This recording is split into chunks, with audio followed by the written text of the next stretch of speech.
Adapun persiapan alat untuk pemeriksaan fisik pada remaja yaitu tersedianya tempat tidur yang lengkap, tempat cuci tangan, pengukur tinggi badan dan berat badan, tensimeter, stetoskop, handuk kecil, kasa steril, sarung tangan, tisu, jam tangan, termometer, refleks patella, bak instrumen, spatula, beken, pita lila, kapas cebok, buku tulis sebagai buku catatan.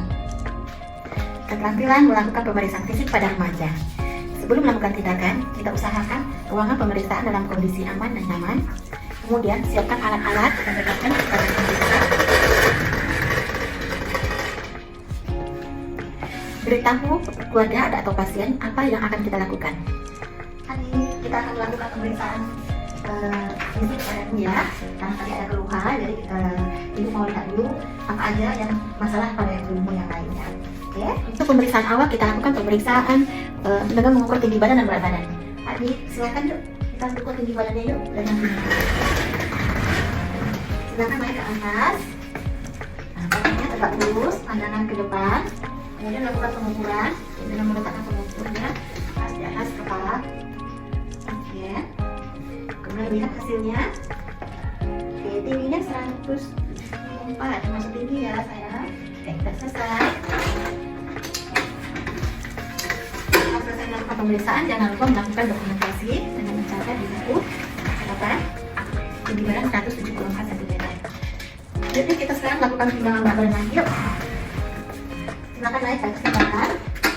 Lihat hasilnya. Timbangannya ada di angka ini sudah melebihi kapasitas normalnya sebagai remaja ya, di angka 110.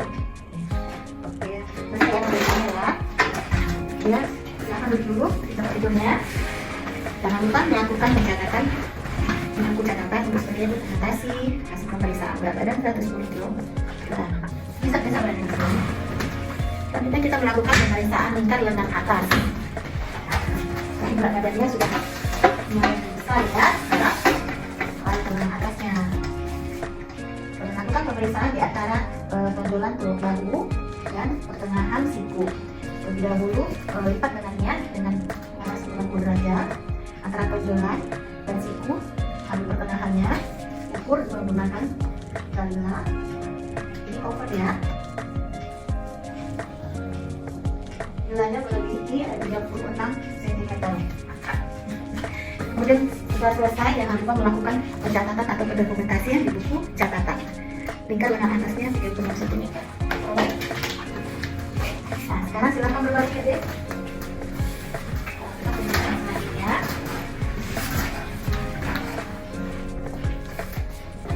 Nah, pasang posisi berbalik, perhatikan pindangan, pasang selimut.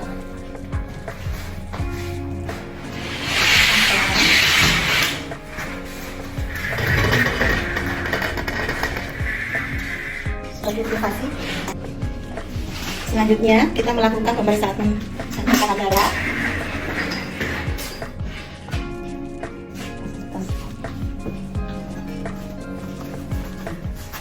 Sebelum kita melakukan penempelan konsep kepada lengan atasnya, terlebih dahulu lengan pasien yang baju diturunkan ke atas sehingga hasil pemeriksaan kita lebih cepat.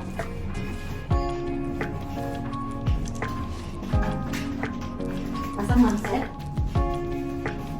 dengan posisi 2-3 cm di atas pergelangan siku. Sudahlah Mbak Nadi.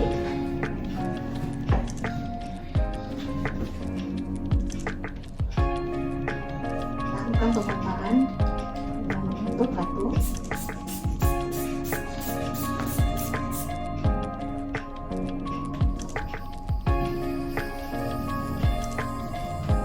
Selesai pemeriksaan, rapikan tinggal pasien.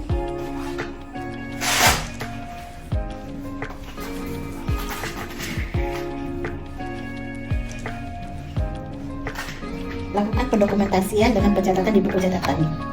Tensinya normal ya, Dek, 110, berat 70.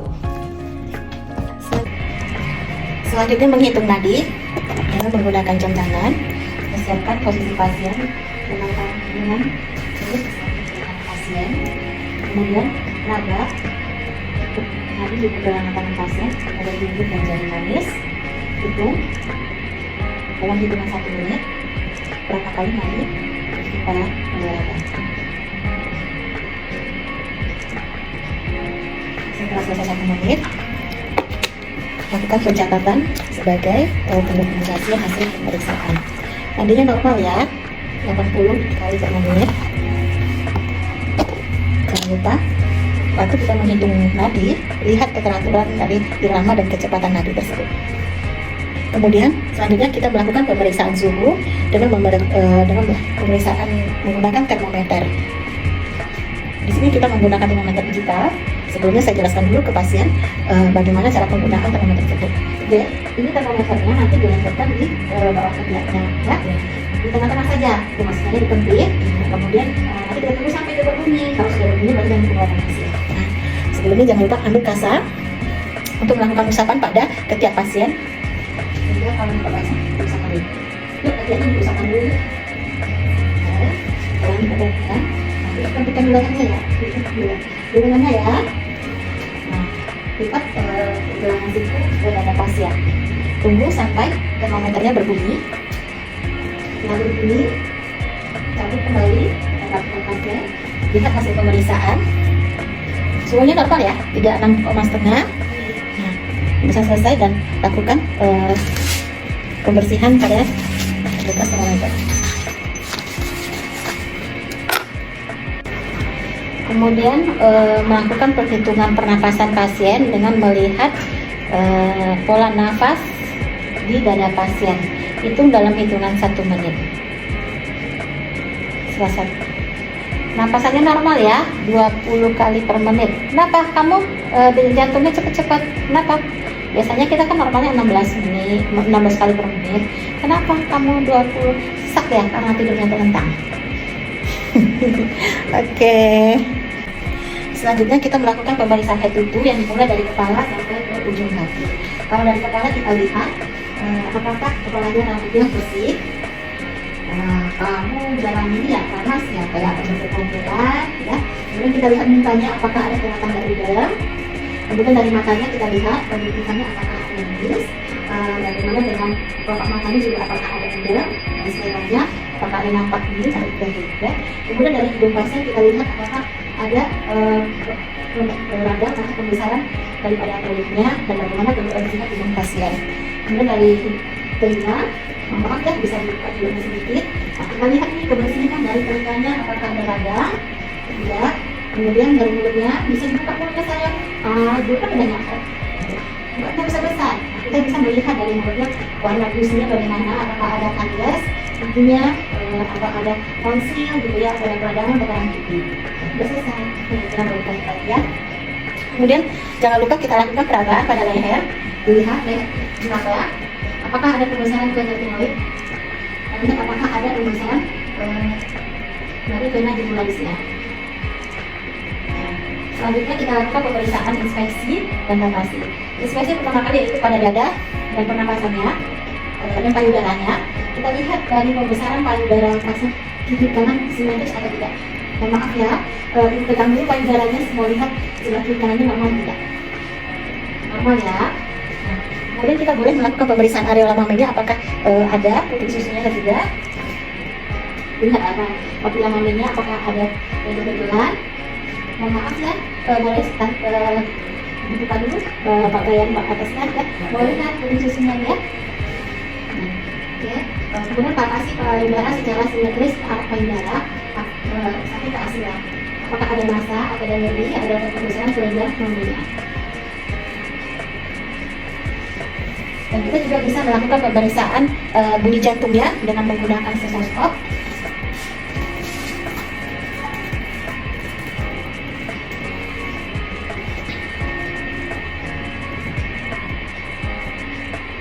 Jantungnya teratur normal, ya.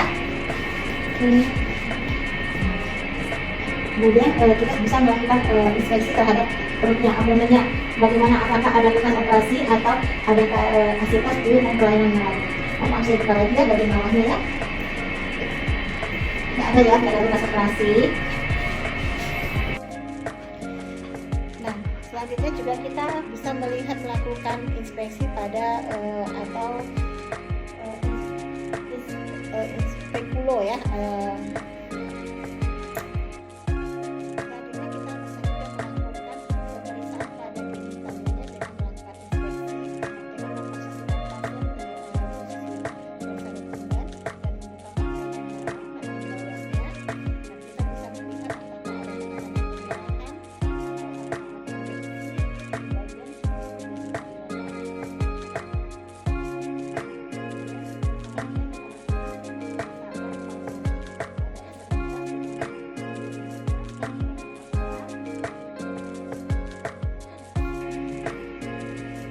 Selanjutnya kita bisa melakukan pemeriksaan genitalia dan anusnya, yaitu pemeriksaan inspeksi dengan memposisikan pasien dorsal decumbens dengan membuka pakaian bawahnya.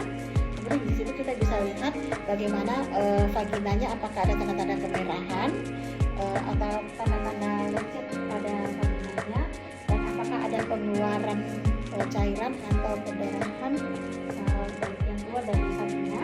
Kemudian di anusnya apakah ada tanda-tanda hemoroid.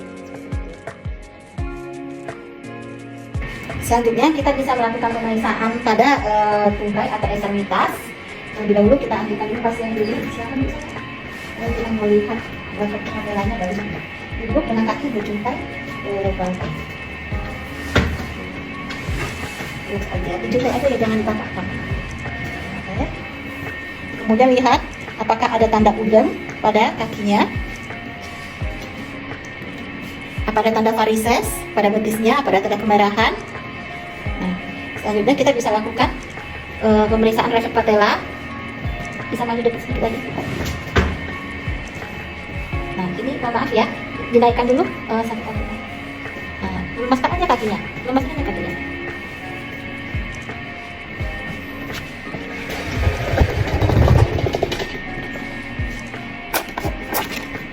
Lemaskan refleks patella dengan melakukan tepukan pada kaki.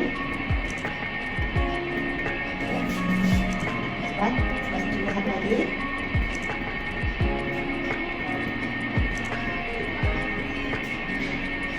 Normal ya. Nah, tapi kita kembali pasien kita sudah melakukan pemeriksaan. Oke, kembali lagi.